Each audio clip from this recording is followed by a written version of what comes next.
Hello, everyone. Hey everyone, how are you all doing? Nice of you to join us on, let me just get to there's some more folks come in, so let me let them in. I don't know where all you live, but in central New Jersey, it's cold tonight. At least relatively for us. I think it's probably about, I don't know, in the 30s somewhere, and we might get a little snow flurry tonight or tomorrow, but it's December, so what can you say? So we're really pleased to have with us today, or this evening, Brent Bill. With more than 20 books and numerous articles and short stories published since the 1980s, Brent has learned a thing or three about writing. His book titles include Life Lessons from a Bad Quaker. We'll have to ask him about that later. Holy Science, The Gift of Quaker Spirituality, Sacred Compass, The Way of Spiritual Discernment, and Beauty, Truth, Life, and Love, Essentials for the Good Life. He's a writing coach, editor, photographer, and popular writing retreat leader. He served on the faculty of Midwest Writers Workshop, Indiana Writers Center, the Earlham School of Religion's Ministry of Writing program, and he is also going to be one of our featured speakers at the Writing for Your Life online conference coming up in March that is going to feature Barbara Brown Taylor and lots of other wonderful speakers. So Brent lives on Plowshares Farm in Indiana, outside of Indianapolis, and I'm going to be asking him about that here in a moment because I used to live out in that neck of the woods. So I'm always curious about hearing what the latest is going on in that neck of the woods. So Brent, thank you so much for joining us. It's my pleasure. Thanks for having me. Maybe, before we get started, maybe it would be good for each of you to just introduce yourselves briefly, each of the folks that are participating, and just let us know a little bit about who you are and, where you're at in your writing journey. So I will try to call on folks, and if I miss you, please excuse me, but you can raise your hand and tell me. But just after I ask you to speak, just unmute yourself and say hello. So maybe Donna Smith, do you want to go first? Thank you. I'm from Santa Rosa, California, and it's not going to snow here tonight, or probably any night. Good. Now, Santa Rosa is in what part of California? About an hour north of San Francisco. In Sonoma County, wine country is. Oh, wonderful. You didn't have to worry about any of those fires, did you? Oh, yeah. I didn't have to evacuate, but they were close.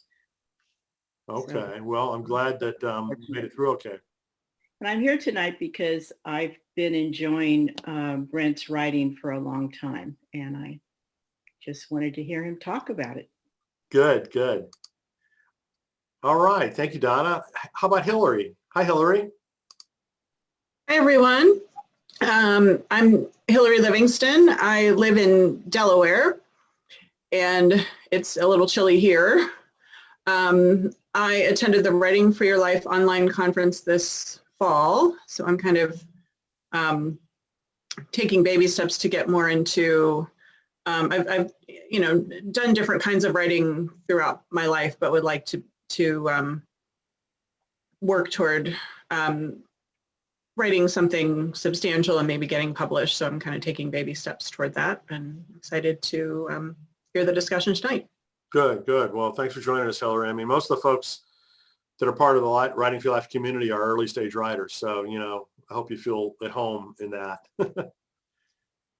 How about Karen? Karen Moritz, are you there? Yes, I am. Hi. Been a couple months, so nice to see you. Yeah, same here. Yeah, I'm Karen Moritz, and I live in Lincoln, Nebraska, and I've kind of followed along this process since I went to a workshop at my old seminary at Princeton, and I guess that was a couple years ago, 3 years ago. I'm not sure. Yes. Shortly after I got back to the United States, I kind of lost a little track there, but so I'm kind of working on a couple things, not working on them too much right now. I'm a pastor of a congregation, so this is crazy time with Advent and COVID. So put it all together and it's bananas. So I can certainly believe that. yeah, it's crazy time. My church is one of the few that's doing in-person worship. So I'm doing in-person, virtual, written, audio, about every kind of way you can do a sermon. I have to do it these days. So it's kind of crazy. So And remind me where you live, Karen? I live in Lincoln, Nebraska. Okay, cool. Well, I'm glad that you could join us, and good luck with all the adjustments that I know all the pastors are having to make. So It's pretty hope crazy. that goes well. Thanks. So how about Maya? Hi, yeah, my name is Maya Tweet. I'm a Quaker. I work as a chaplain in Minneapolis, and yeah, I've read a couple of Brent's books and was interested in hearing from him. Yeah, I'm working on some writing. I do poetry and also short essay, and yeah, I'm just continually working on writing just for my own enjoyment's sake. Good. Well, thanks for joining us from Minnesota. Hey, Nancy Gavalanis, how are you? Oh, hi, I'm doing well, Brian. Good to see you and good to see everyone. I'm joining you. I'm one of your neighbors. I'm in New York, and I am a former journalist, and I recently released my 5th book. I'm an indie author. So in October, I released my 5th Christian living book, and I'm here just to connect with other writers and to spur each other on. So it's good to be here with all of you. Good. Well, Nancy and I just recently did a book launch interview, so it was really good to have her join us for that, and really glad you could be here this evening. Oh, thanks for having me. Sure. So Sabrina Cherry, how are you? I'm good. Good to see you, Brian. Good to see Yeah. you. I am in Southeast North Carolina. I'm in Wilmington, North Carolina. It is also cold here today. Full-time, I am an assistant professor of public health and have published in public health, but am now trying to marry my work in theology with public health. And so I'm looking to publish in different areas, which is why I'm here tonight. And I just submitted my grades today, so I have time. Whoa. Yay.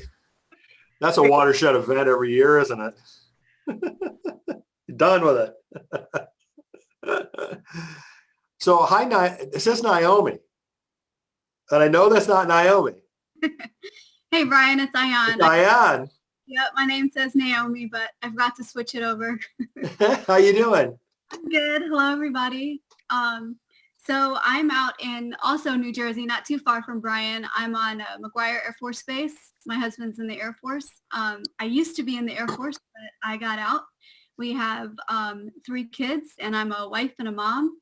I had been sharing a little bit of my story in different Bible study groups and women's groups and things like that. And everyone kept telling me I need to write a book. And I didn't really believe them until God smacked me upside my head and said, you need to write this book. So I feel very called, and yeah, I just want to learn more about it and be around this awesome world of writers, which is I'm new to, but I'm learning so much. So I'm pretty excited.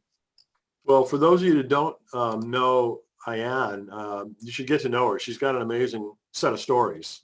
So I'm really looking forward to the time when she starts publishing those in books, because I think it will really be quite entertaining and exciting. Thank you, Brian. I'm actually writing a proposal to Chalice Press. So I'm excited about that, but it's a little bit more difficult than I had anticipated, but I'm going to press on through and do it. So, well, you will do well. I mean, thank you. I am quite confident in that. And, just like all the folks that have attended, Writing for Your Life or Publishing a Color conference, after the conference, I'm glad to forward any book proposals that you have, to the speakers for that conference. So, I am obviously very glad to do that for you. Thank you. I greatly appreciate it. Sure. So next up, how about Susie Colby? I think Susie is from Canada, somewhere in Canada. Yes, I am. I'm in Vancouver, British Columbia. Am I muted? No. No, we can hear you now. Perfect. Yeah. I'm on a sabbatical, and so just taking time to do a little bit of exploring the idea of writing. How's that for a caveat? I'm finding that almost everything that's normal is less fun on Zoom, but things related to writing and book launches and author talks are more fun on Zoom. So I'm happy to be here. Isn't it an amazing phenomenon? I mean, ever since I've been doing these online this year, everyone has said the same thing, that it's easier to pay attention. It feels more personal. And it's just kind of an amazing phenomenon that I wouldn't have expected, going into this. But, now that, the Zoom works so well, first of all, and everyone's got accustomed to using it because of, church and school and work and everything else. So, it's not as good as being there, but my goodness, it's better than anything we've ever had in the past. So thank goodness for that. So next I see Sherry's iPhone or Char's iPhone. I don't know what your real name is, but go ahead. Well, it is Char. Hi, Char. And it is my iPhone. This is my first time checking out this group on a Tuesday night, and I just think it's amazing that it exists. So thank you, Brian. I'm from Vancouver area in Canada, and actually was sort of lamenting to a friend of mine named Lorna Randy. You might know her. Oh, sure. Yes. Yeah. Lorna. You know Lorna? Yeah, so I got together with her and was talking about some dreams and thoughts, and I was saying how I had an interest in trying to get published and moving in that direction. And she said, now wait a second. And so she passed me along this way, and I stumbled upon Writing for Your Life and thought, who the heck had this vision to provide a place for scared beginner writers? And like, I've not gone anywhere near, I've never been published, and you don't know how good you are, and And I thought, this is so safe. It feels so safe. So that's how I came about coming here, and I'm excited to be here. Well, good. Well, that's so wonderful. For those of you who don't know Lorna Rand, she is an amazing photographer. And on the Compassionate Christianity email and social media, you will see many of Lorna's photographs, probably about every 4 or 5 days. I've got a rotating group of folks that I, constantly get great photographs from them, and I post them, and Lorna is part of that team, and just amazing work. So it's really good to know that you guys, and the other thing, I'm jealous, quite frankly, of all you guys that live around Vancouver, because that is just such beautiful area. I went on vacation a couple of years ago to Seattle, Vancouver, out to Victoria, up to Tofino. For those of you who are familiar with, Vancouver Island, Tofino is way up in the boonies on the northwest side, and it's just so beautiful. But anyway, enough about that. So Stephanie King Mattingly, I don't know, have we talked before? No, we haven't. Well, welcome. I am brand new. Brand new, like I need to find, and I discovered Writing for Your Life, and the other group that is, I think it's called Writing in Color. Is that what it's called? Publishing in Color, yes. Publishing in Color. I really want to know so much more about what you have to offer. But you asked about my writing journey. I am a journalist, was for many years in television news. I'm out of that now, went into my own business in video production, and I teach public speaking, and I teach video editing in South Carolina at USC Upstate. Cool. But my story happened, that's where I am, here in South Carolina. It's cold today. I hope only today. I'm from Texas, and this cold thing, I don't know. I don't know about the cold thing. But anyway, so when I was in television, I somehow fell into a new age cult. And it took me from the fame and fortune that I had. It stole all of those things from me. But in it, came my relationship with Christ. And it has blossomed and grown since that time, a personal relationship. And the Lord put it on my heart 20 years ago to write this story. And I've done a lot of journaling, Lord, but it's not been published. So about 8 months ago, I reached out to Zondervan and Westbow and got a contract, a marketing contract for a book that I was going to write. Got a writing coach, got started, and I don't know what's happening. I cannot, like, this thing will not come out. I write everything else. I just can't deal with that issue yet. So, but it's a story that he's told me to tell it. I'm just waiting. So I don't know if it's my faith or what's holding me back. I don't know what that is. So well, you know, I mean, every person I talk to, you know, it just reminds me that this is a long haul. You know, this is not something that happens overnight.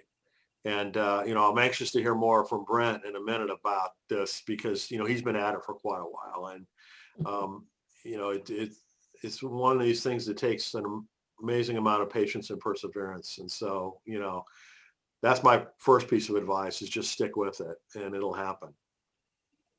I will do that. I'll do that. So I see our friend Sherry Mercer on with us too. Hi, Sherry. Hi, how are you? Good. How are you doing? I'm doing great. Hello, everyone. I'm from Tennessee, and I got to know Brian through the Publishing for Your Life conference, and I'm a beginning writer. I love writing. Right now, I'm doing a children's book, and Brian, I do have a publisher right now. Whoa! I know we're moving forward. The contract is in the mail, so we'll kind of know how that goes. Well, that's awesome. Congratulations. It was through the Publishing and Color Conference, Tillion Publishers. Okay. So we're working together right now to kind of hammer things out. And I'm also working on a devotional. Thanks, Brian. Well, hallelujah. I mean, you know, please, you know, keep us posted. I will, as soon as I know the ins and outs, and it's a learning process. So. Well, it's one of these crazy things that takes forever, you know, and, you know, but I'm really so glad that that's worked out. I mean, quite frankly, pretty quickly. Yeah, very. Because, very. I mean, the Publishing Color Conference was just in October. Yes. And so, you know, we're only in early December. I mean, it's like that. Congratulations. That's really wonderful to hear. Thanks. And Glennis, you know, I came to one of the Tuesday night, Yes. Glennis, and she just kind of sparked, I mean, she put a fire under me, and her passion for writing just was very inspiring. And then I came up and joined with Pat, and it's just been the fire that's kind of kept me going, kept me encouraged. So. Well, Sherry's referring to Glennis Nellist, who is a wonderful children's book author who was, you know, one of the speakers at the first children's book conference that we ever did, which was this past September. And, you know, one of these previous monthly writer discussion groups, Glennis was the featured author on with us. So that's what Sherry's referring to. And, you know, so glad to hear about your quick progress, Sherry. Thanks.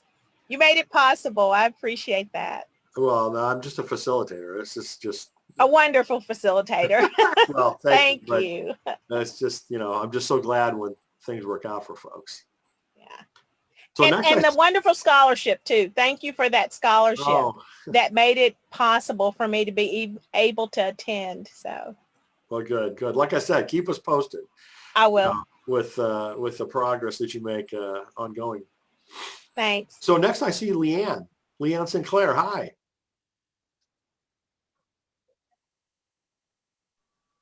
Hi, I guess we're telling about how we got here. Yeah, more or less. Yeah, we had a church conference, and so I didn't think I was going to be able to make it.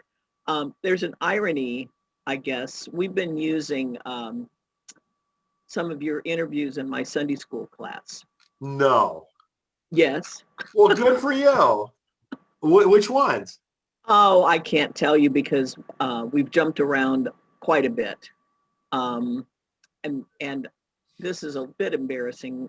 We're not always using the really famous folks. Well, there's nothing wrong with that. Well, I know it's wonderful because, you know, you get to hear ideas from people that you then learn about as a result. But, you know, I mean, I'm not being ornery, but it's not Brian McLaren. Not that we haven't looked at his work, but, you know. I promise not to tell Brian McLaren. Don't tell him I said that. But I've been writing off and on for a long, long time, but not ever very seriously.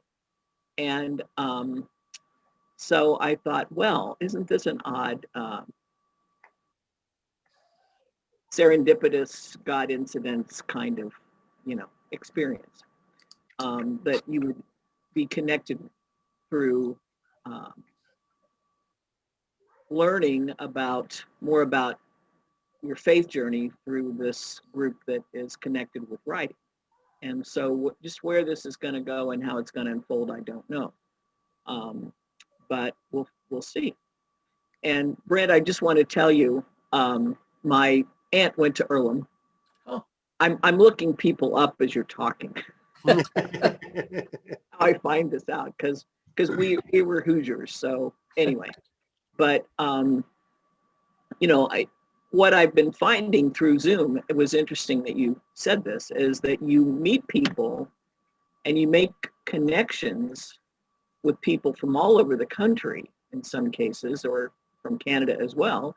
And you have a chance to grow and learn and make a connection.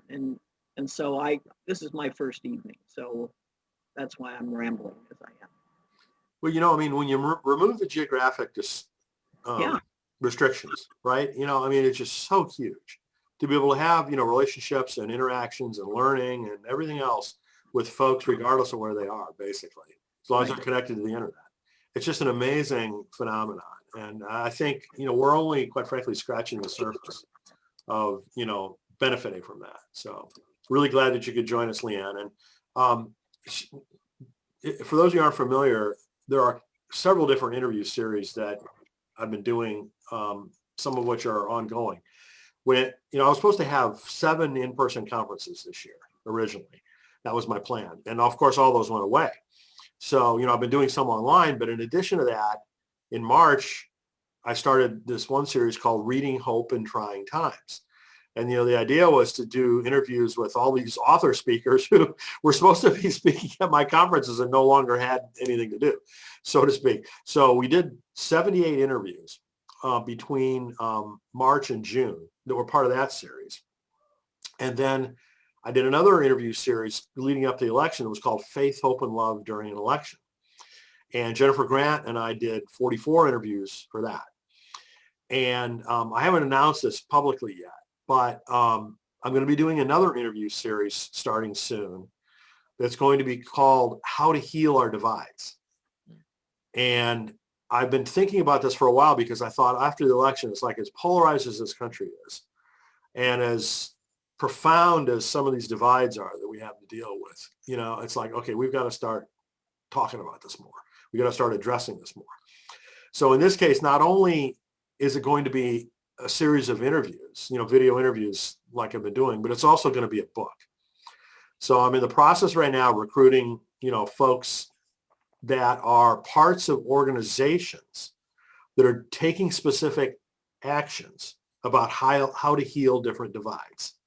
Racial divides, political divides, religion divides, gender, disability, you know, trying to, you know, bring in a spectrum of different types of divides, but very focused on tactical role model kinds of steps that organizations and people are taking to help address those issues, not to try to make happy, not to try to gloss them over, to actually deal with them.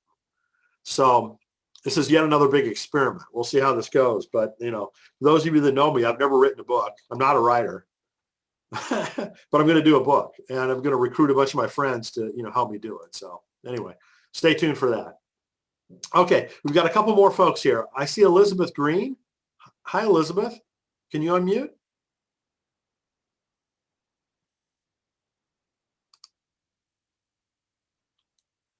Oh, we'll skip over Elizabeth. JD, I see JD Mink. You there? Hello.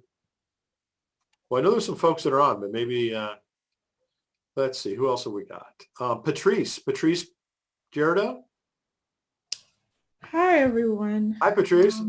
How are you all? I have been traveling with Brian and Company since I think 2017 from Princeton. So where I am in my writing, I did a crazy thing in October. I launched a writing school, and I've been helping people write for the last couple of months as I try to get published. So I've been submitting a couple of pieces for publication, but that's what I've been doing for the last month since the conference in October.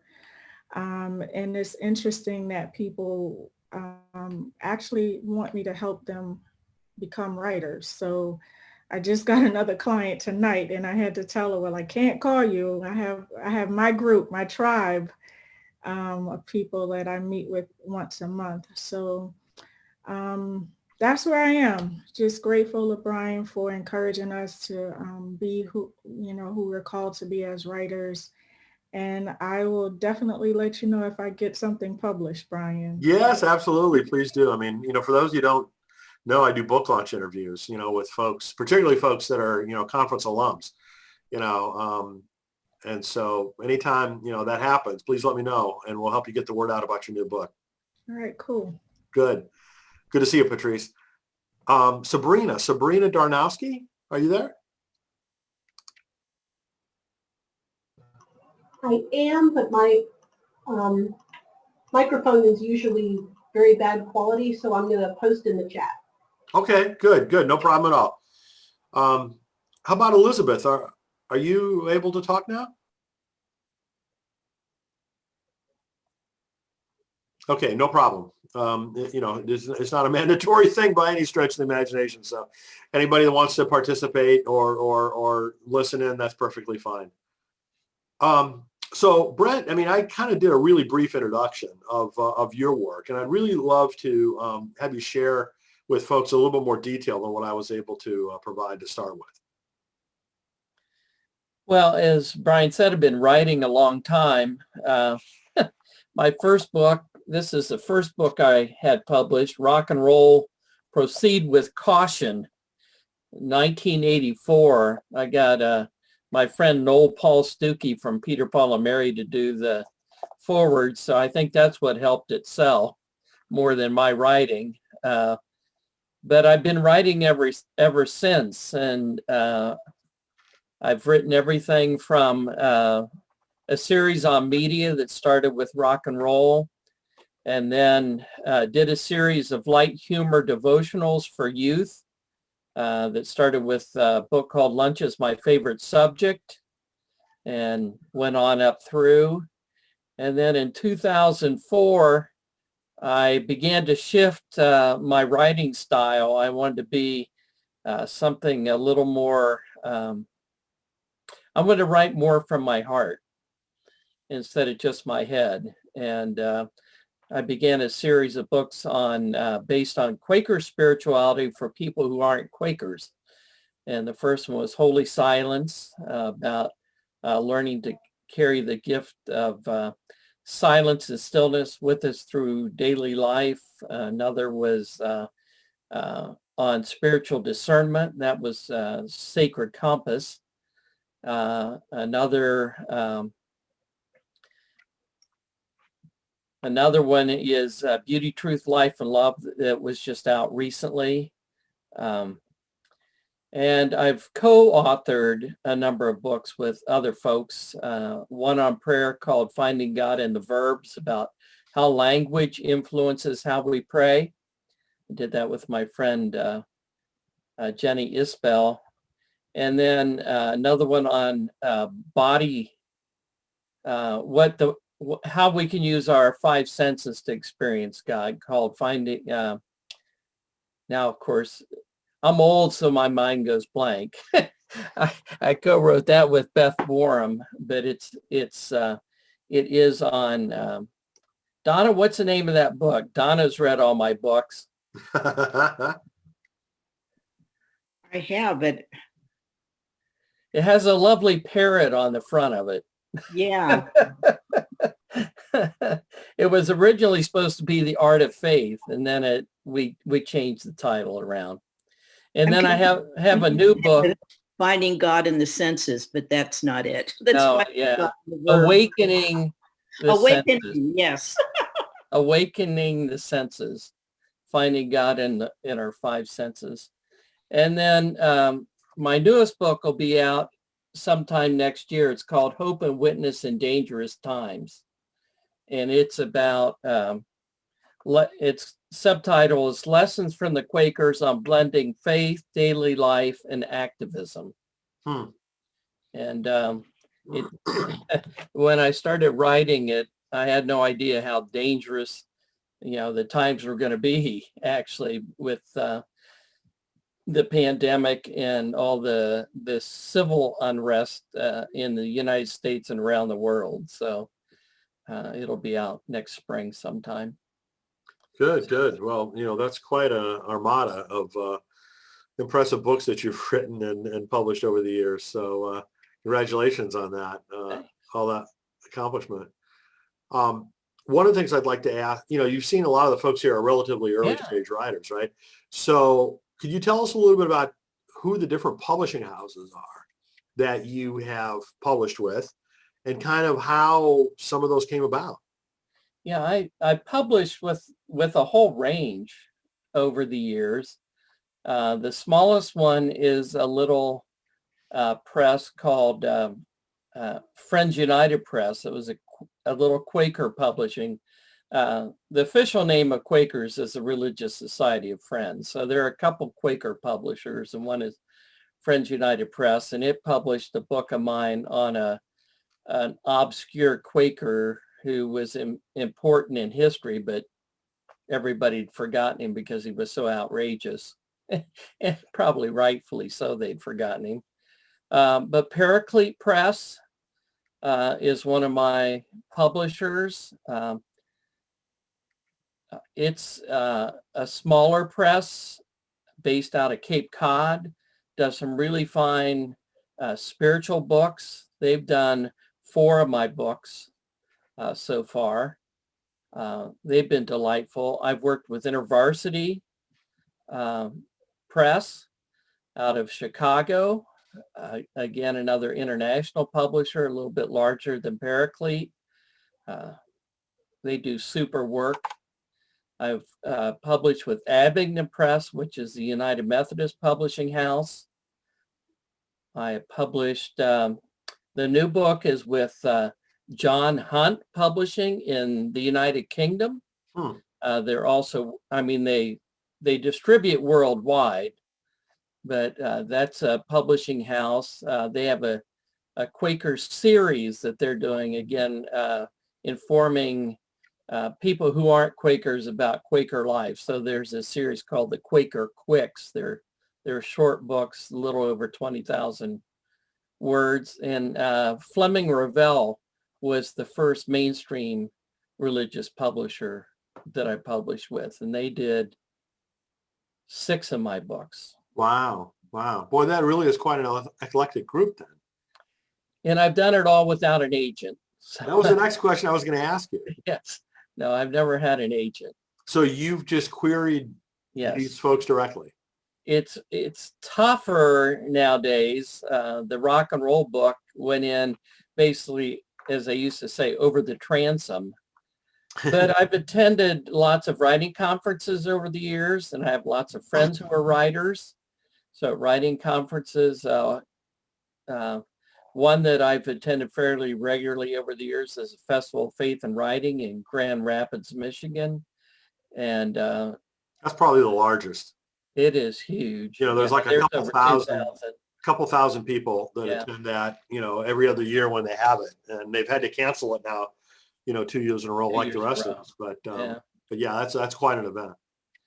But those kind of places are good to meet other writers and develop friendships. It's also a good place to meet editors and agents and just be able to pitch things to. So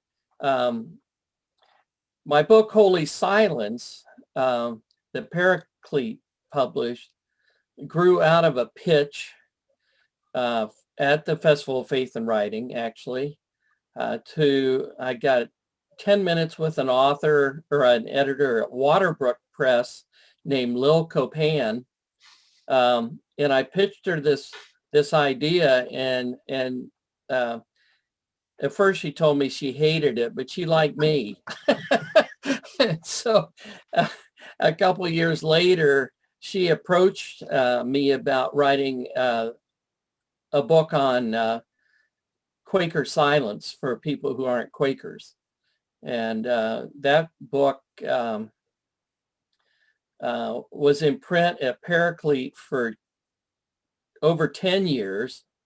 And then Lil went to Erdman's in Grand Rapids, and she acquired the rights to it, and we got to do a whole new edition. So it's now technically, according to them, a contemporary religious classic. But Lil and I met basically at a writers' conference where I pitched her an idea, and that was, gosh, 20 years ago. So writers' conferences are good places, even if they're online like this.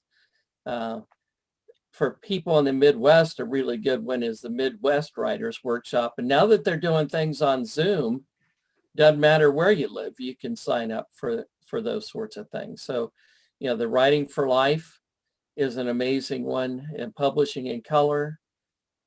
The connections you make really, really pay off. I was surprised, well, just as Donna knows, Donna and I have been friends for eons. And I like her one reason because she lives in Sonoma County, and I get to go out and visit wineries when I go see her. Oh, that's a good place to hang out.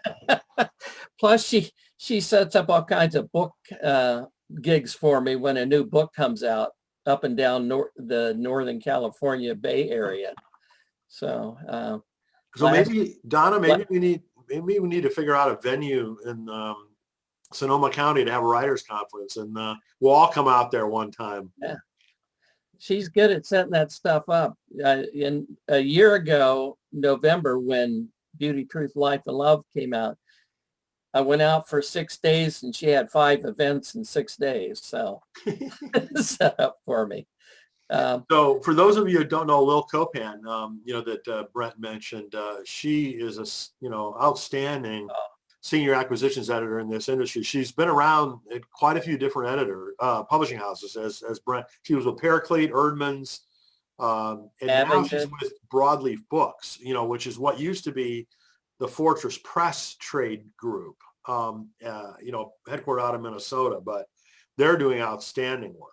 And Lil's part of a great team there. And she's a stellar editor if you ever get to work with her. She's just outstanding. She was just at, one of the conferences, that I did this last year, and she's going to be one of the ones I'm doing this coming year. So yeah, highly recommend it. So if anybody has any questions for Brent, specifically, please, feel free at any point in time to, unmute and ask him about that, whatever you guys would like to talk about. The kind of theme of, tonight's session is like ending the year well. And, 2020 has been one of the most bizarre years that most of us have ever experienced in a lot of different ways. Brent, what are your thoughts on, kind of the saga that we've gone through and how to end it well? It's really been an interesting year for me. I had a whole lot of book events scheduled, especially to promote the book Beauty, Truth, Life, and Love, speaking in Southern California and Arizona, lots of other places, everything that got canceled. And so my writing or my speaking income just dropped off. And so did some of my book, in-person book sales, of course, then went away. And then some other things. My wife had a stroke the 1st of March, and so it all kind of tied together when I was going to be stuck at home. And I've been surprised in some ways how much more writing opportunities have come my way that I wasn't looking for. And I'll give a couple examples. One was, I mentioned the book Holy Silence. And I haven't really been out looking for magazine articles to write right now, but a youth magazine contacted me and asked me, it's a magazine for youth by youth, but they have one older person write every month from their perspective. And one of the editors that read Holy Silence invited me to write a piece for youth, completely out of the blue. I'd never heard of the magazine or anything. And then, I talked about connections. At the 1st of December, the middle of November, my editor at Paraclete, John Sweeney, recommended me to Guidepost to write for their annual book of devotions. And so I'll be writing 4 to 6 devotions for 2023 annual book. That far ahead. So so the connections just keep happening. And so one of the things I've learned about finishing well and also writing, it's pretty, we can be pretty driven and striving. And sometimes, if the time's right to relax into it and let things come when they're supposed to, then they will. And so one of the things is I'm trying to end this year well, and I have these writing projects online, is I'm trying to do more things, and I have throughout the whole pandemic time, that really feed my soul. Just I have more space in some ways because I'm not traveling all the time, promoting books. So I'm trying to be more intentional, especially at the year end, about what are things that really feed my soul and help my spirit. I live on 50 acres of what used to be Indiana farmland that we've worked to put into native hardwood forest, and then about 8 acres of tall grass prairie. And so I grew up a city boy, so this is kind of new in the last 20 years when I moved here, to be just getting out and about and walking in nature. I find that really refreshes me, but so does music.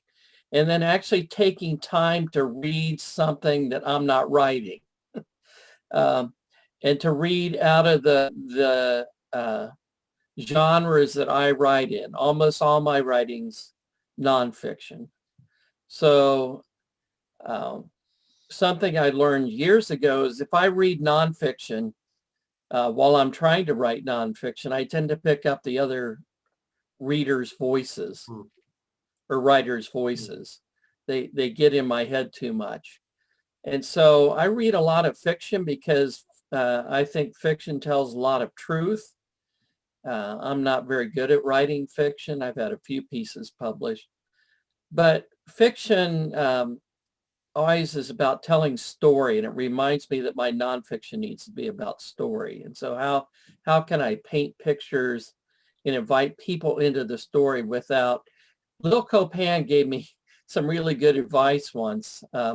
she told me, she goes, I know you're a preacher, but cut it out. Don't let your writing become preaching. Let it be invitational. Invite the reader in to the story that you want to tell, and let the reader be surprised and draw her or his own conclusions about what you're trying to say. Have enough authorial control that you're guiding, but don't preach. Just let it unfold. Well, that's great advice. So what do other folks feel about, kind of the year end that we're leading up to here? And, what kind of special things are you thinking about or doing here as we end this illustrious year?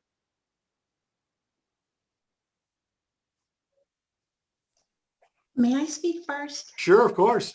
This is Stephanie. Just because I wrote down a couple of questions for Brent. You just answered it. One of my questions was about voice, my voice in my writing. I turned back because I go, oh, wait a minute. Am I supposed to teach them something here? Am I preaching at them? Or am I just being mean? I don't know. And so I stopped because it's like, well, now my message doesn't have a point. I'm not trying to lead them to Christ. But then I go, wait a minute, people don't want to be that.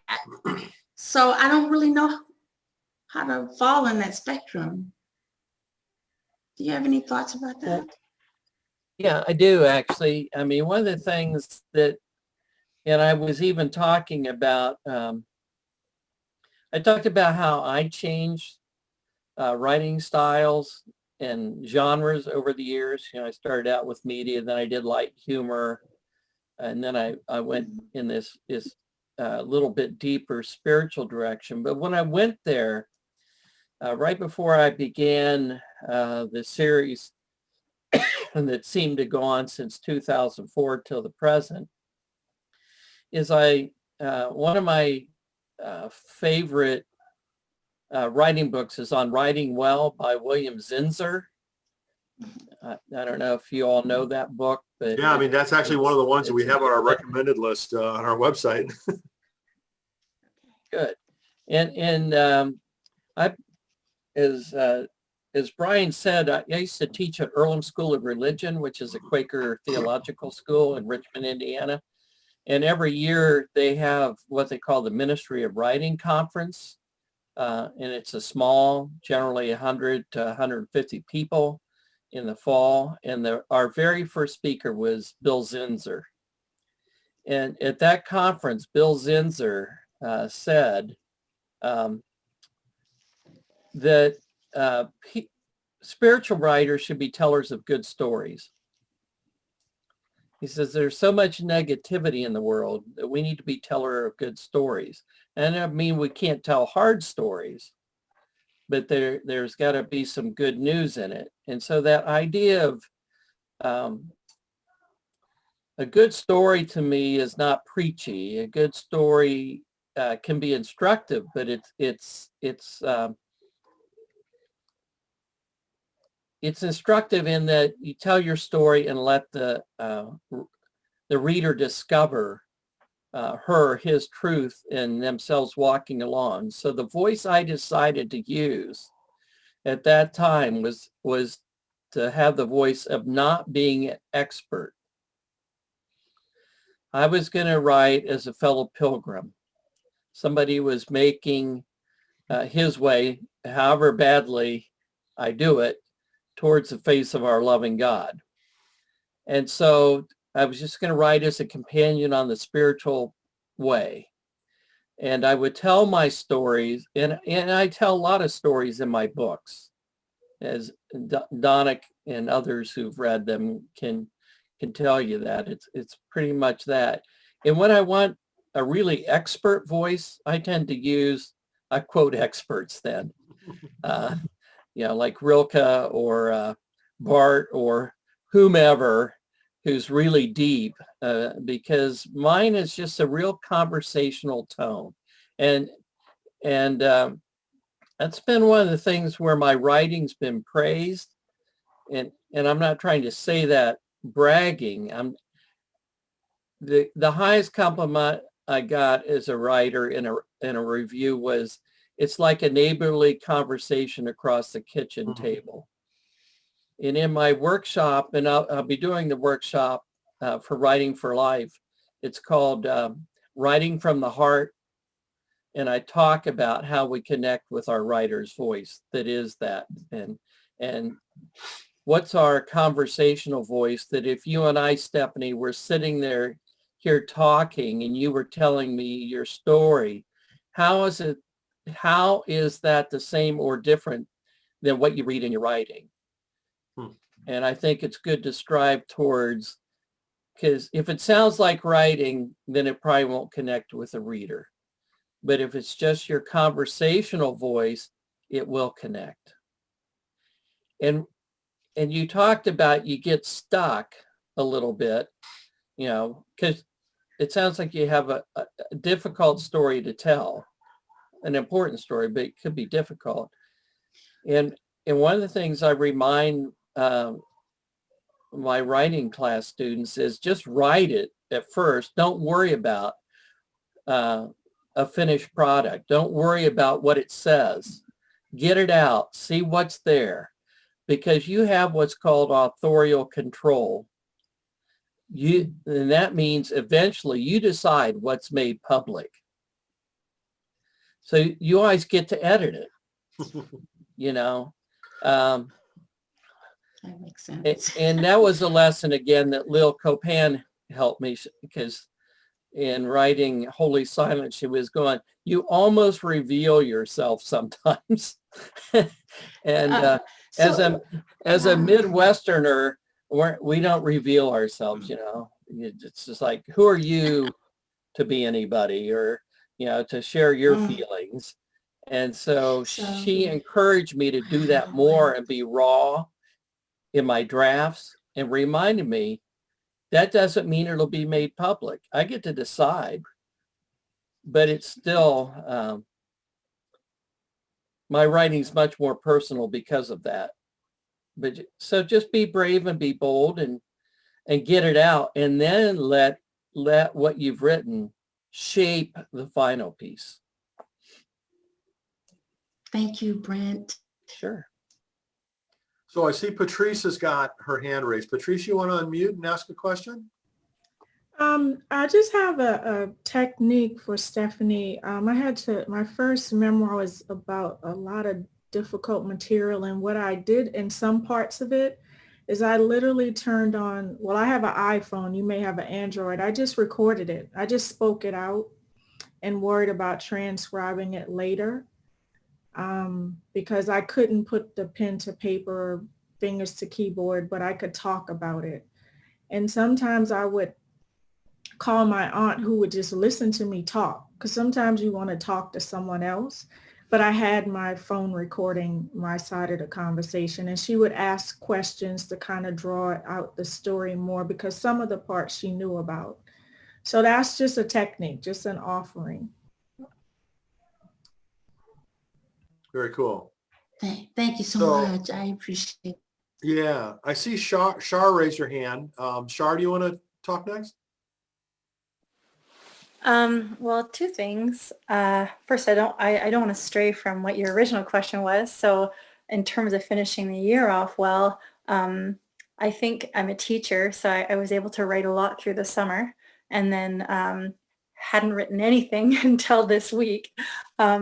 And so I think for me, it's realizing that how to set time aside for writing in the midst of a family and a 3-year-old and a job. And so just realizing it's important enough to me that that I need to prioritize it. And so I think that would be finishing the year off well, would be continuing to set aside times and find times to write. And I think there's a 4-hour space once a week where my child is in care and no one's at the house. And so it's good for me to have that goal that, it's coming. I can let it out then. So that's the answer to that question. The other thing was what Brent was saying I had a question about it. I've heard about the idea of just writing, and then going back and doing edits later. My question would be, at what point do you let others into the process? Because I sometimes think, oh, I'll leave it. I'm not sure if I like that or not. I'll leave it. I'll get back to it later. I'll think with fresh eyes. And then sometimes I think, oh, if only maybe another set of eyes would just tell me whether to leave that in or get rid of it. And so, but then I'm not sure at what point. I'm curious at what point others enter the process.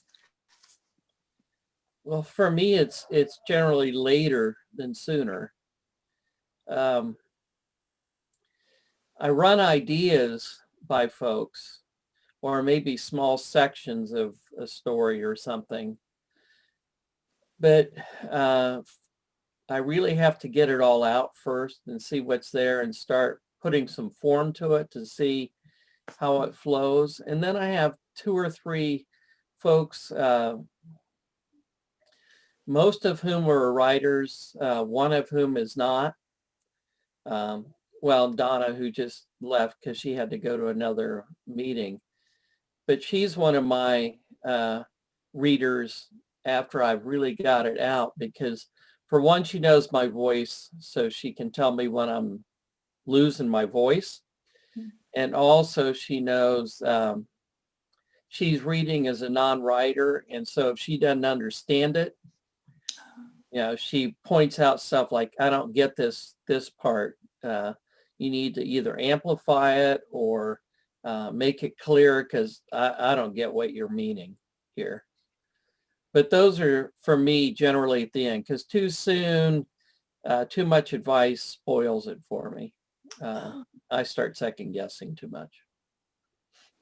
Well, that's a really important point about the interactions that you have with Donna. I mean, I don't know, time and time again, I've heard writers talk about, leveraging their peers, and having some close partners, that can give you objective advice, let you hear what you need to hear, even though, you might not want to hear it sometimes. And it sounds like you've really got a good partner with Donna that way. Yeah, she's read the last 4 of mine before they went to copy editing or anything, before I did the final drafts, because like I said, we've been friends for 25 years, and she's read everything I've ever written, basically. And so, and she's a reader. I mean, she reads lots of stuff. So she gives me a input that's completely different than my writing friends do. So Nancy, did you have a question? Yes, I did. Thank you. Brent, thank you so much for sharing with us. Oh, sure. I just had a question about, how do you stay connected with your readers, whether it's here now towards the end of the year or looking ahead? Do you make a conscious effort to stay connected with them? Well, I do a lot through Facebook and Twitter, and try to post things on there fairly regularly if I've done speeches or lectures. My alma mater, Wilmington College, had me do a lecture a few weeks ago on Beauty, Truth, Life, and Love, basically a reading. And it was like this, recorded. And so I shared that with lots of folks. I don't do as much email blasts or things like that other people do. So Instagram, Twitter, Facebook, I do answer anybody who sends an email. I answer it, even if they hated the interview or hated my book. I have, when I wrote Rock and Roll, I got a 10-page letter, typewritten, single space, that told me basically why I was wrong and why I was going to go to hell because I wrote that book. And I wrote the book, and it was signed, of course, in Christian love. So I sent them a thank you note and hope they found a book that would speak more to their condition. But yeah, social media is one of the ways I can stay connected with my reading public. And I'm always surprised how many of my readers read more of my posts than I realize. Because when I got up this morning, for example, and this is a personal story, but my oldest son, who's in his 40s, lives in Japan and has for 25 years. And he owns his own business there. And I found out this morning he's been in the hospital since the 1st of December. He fell off a ladder at work and had a concussion and so forth. So I posted it on Facebook, and I had lots of readers respond. You know, they're not people that I've met in person, but they're folks who've read my books who wrote that they were praying for Ben in Japan, and it really touched me how many folks connect through social media that I wouldn't otherwise have a chance to do. And events like this, I always try and advertise as well so that folks can maybe join in and hear. Does that answer your question well enough? Good. Well, I think we've reached the hour mark or better here. I really want to thank everyone for joining us this evening. Just to give you a heads up, we do this on the second Tuesday of every month. So, whenever you can join us, you're welcome. I appreciate everyone's interactions and questions and everything. Also in January, we have our next session of the business of being a spiritual writer. So it's a 4-day class where we talk about a lot of marketing and platform development and publishing and, all those nasty business things. In February, we're going to have our first Publishing with Pride conference, which is, a celebration of LGBT books. So I think that's going to be interesting. It's the first time we've ever done that conference. In March, we'll have a Writing for Your Life conference that Brent is going to be part of, and Barbara Brown Taylor will be part of, and many other of our favorite writer friends.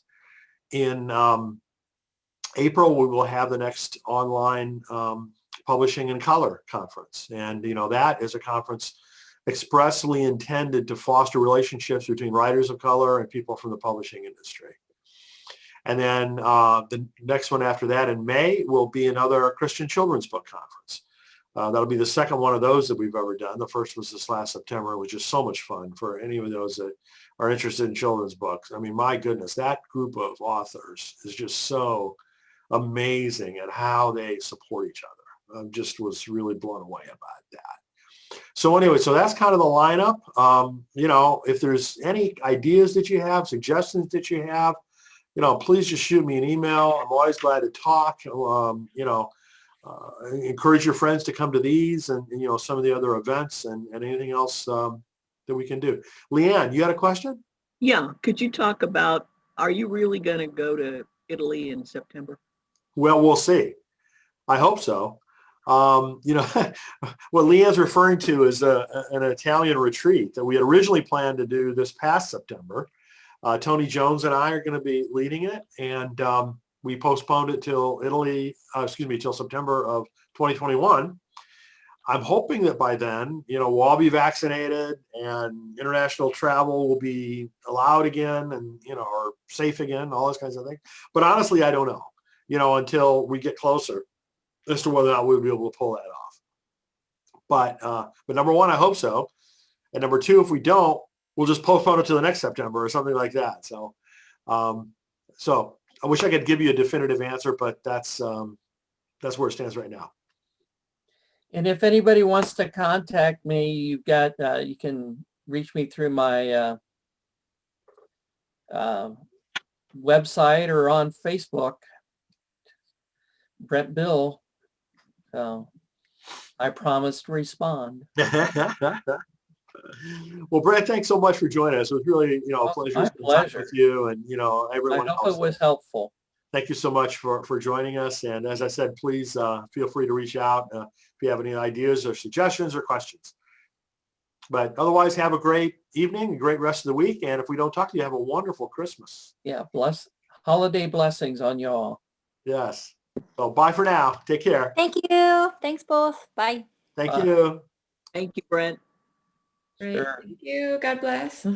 Merry Christmas. Merry Christmas, everybody. Merry Christmas.